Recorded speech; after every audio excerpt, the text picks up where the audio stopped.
alla base troviamo i bisogni primari, con la necessità appunto di mangiare, di bere. Per quanto riguarda soprattutto la parte della salute dei denti, dovrebbe essere per tutti quanti considerato il bisogno primario esistenziale.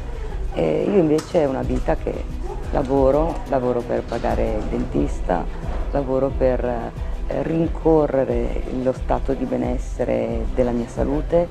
Lo Stato italiano dovrebbe far sì che il prodotto lordo venga investito su quelle che sono le fabbriche per produrre gli impianti, per produrre i materiali. Questo sarebbe fattibile, però c'è troppo business.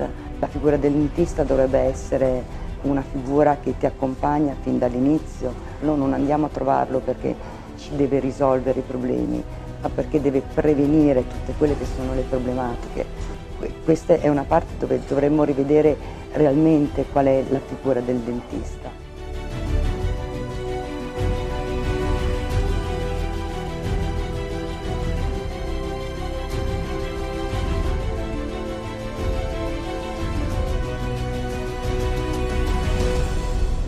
Delle cure che dovrebbero essere un diritto senza dover pagare, ma noi andiamo dal dentista come figura di dipendente per noi. Ognuno dovrà apportare quello che sarà la sua conoscenza, non perché viene pagato, ma perché quello è il suo dovere per noi che lo paghiamo, noi Stato. In una situazione di defiscalizzazione non ci sarebbe l'ingiustizia di ritrovarsi a non potersi curare o magari a andare in un altro Stato, pur avendo uno stipendio non ti è permesso poter accedere allo studio del dentista perché il tuo stipendio non te lo permette.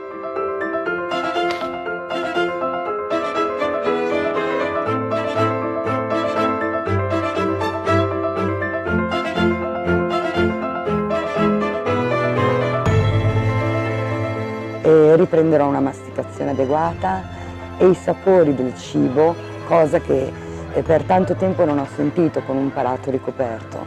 Dovrebbe essere un diritto essere accompagnati nel proprio percorso per vivere meglio. Il dentista dovrebbe essere il secondo medico di famiglia. Lo andiamo a trovare, ci accompagna, non ci estrae i denti e ci li ricopre perché ormai non c'è più nulla da fare. Seguire il percorso dei bambini li aiuta ad avere una buona masticazione. Quando poi ti rendi conto che hai quella fiducia di essere trattato non con i guanti ma con delicatezza e amore, qualsiasi cosa loro faranno il meglio per farvi stare bene e per aver voglia di ritornare.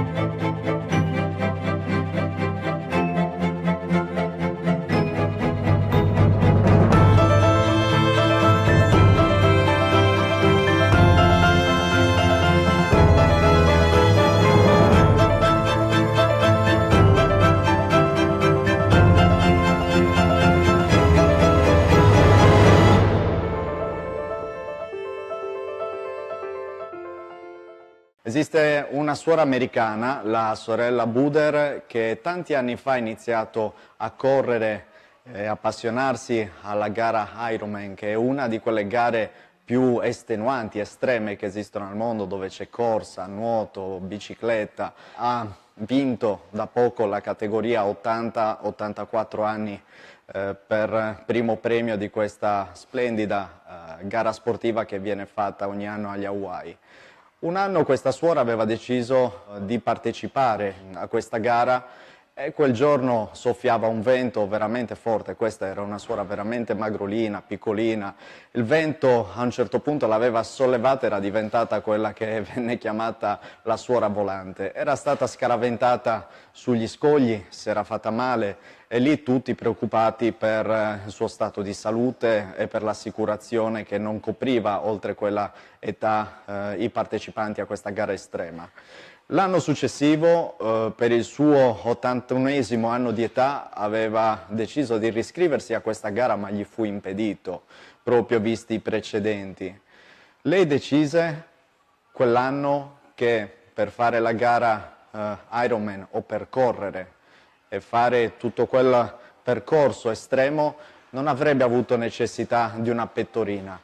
Disse: sapete che c'è? Questa è l'America, è uno stato libero. Io se voglio posso correre, nuotare, andare in bicicletta senza necessità di essere per forza iscritto con una pettorina a alcuna gara. Questo è uno di quelle storie a cui negli anni mi sono ispirato quando ho pensato allo sforzo che avrei dovuto fare fuori dal mio paese, alle lotte che avrei dovuto portare avanti contro tutto e tutti, contro le lobby, contro le categorie, contro chi mi avrebbe criticato. Per protesta mi sono cancellato dall'ordine dei medici italiani proprio per dimostrare che non hai necessità di essere iscritto ad alcun ordine per informare le persone in maniera corretta. Tu puoi semplicemente aprire internet e dare informazioni oneste alle persone e aiutare queste persone con le sole informazioni. Questi sono degli impianti dentali, sono di Claudia, una paziente del Policlinico che abbiamo tolto qualche mese fa dalla sua bocca, una vita passata a lavorare per il dentista. Claudia ha passato praticamente gli ultimi 20 anni a ripagare debiti, prestiti che ha contratto per potersi permettere le cure sanitarie nel suo paese e non ha alla fine ottenuto un miglioramento significativo del suo stato di salute, ma anzi negli anni la sua malattia non ha fatto altro che andare avanti e peggiorare. Questo è un impianto dentale. Un impianto dentale è fondamentalmente una vite in titanio che viene inserita dentro all'osso e va a simulare quella che è la radice di un dente che è andata persa. Esistono di tante marche, questi impianti dentali hanno dei costi che oscillano dai 30, 40 fino ai 350 euro. Quello per cui io mi sono battuto questi anni è far capire alle persone che non esiste solo A e B, esiste anche C. Delle volte nello stato in cui vivi non esiste neanche B o ti fanno credere che non esiste alternativa, che l'unica soluzione è curarsi privatamente.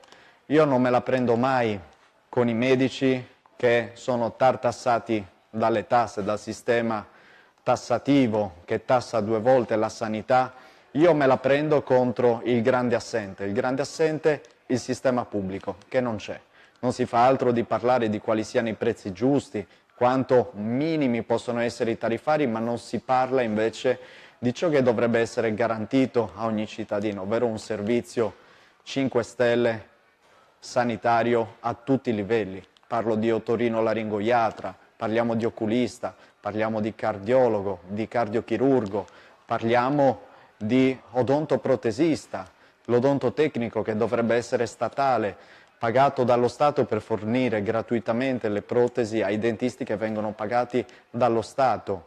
Noi operiamo in un paese dove possiamo offrire gli stessi servizi, nonostante questo riusciamo a pagare un'equipe di 70 persone, a pagare gli odontotecnici, a pagare le tasse comunali, le tasse statali del 12%. Nonostante questo riusciamo a caricare veramente poco di margine oltre al costo effettivo della manodopera e di attività della struttura e dei materiali. Se noi togliessimo anche le tasse, ti assicuro riusciremmo ad arrivare al 90% in meno rispetto ai costi del tuo paese. Se noi possiamo farlo, anche il tuo paese potrebbe farlo. Quando si dice che la sanità è costosa, è mezza verità. La sanità è costosa a seconda del modello di sanità che si costruisce. È possibile avere una sanità gratuita per tutti. I soldi ci sono, l'Italia è uno dei paesi che paga più tasse al mondo. Il problema è dove vengono direzionati quei soldi.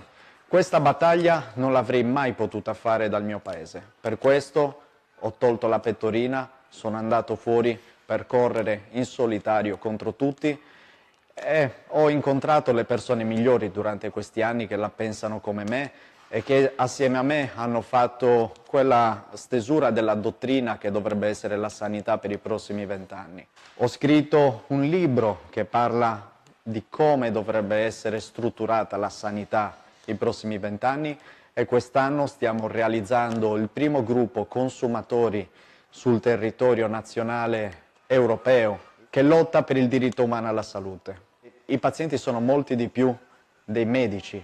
La categoria, per esempio, dei dentisti sono 45.000 persone associate, ma esistono 60 milioni di potenziali malati che possono anche loro associarsi, fare gruppo e avere il loro dentista, il loro medico dipendente che offre loro i servizi gratuiti, magari pagati dallo Stato. L'obiettivo è quello di fare massa critica. Per questo abbiamo steso la prima petizione europea che ha lo scopo di sensibilizzare verso il vero tema di cui bisogna parlare, ovvero non di quanto debba costare e sia etico un listino prezzi di un medico, ma rimettere in discussione il fatto stesso che un medico debba avere un listino prezzi.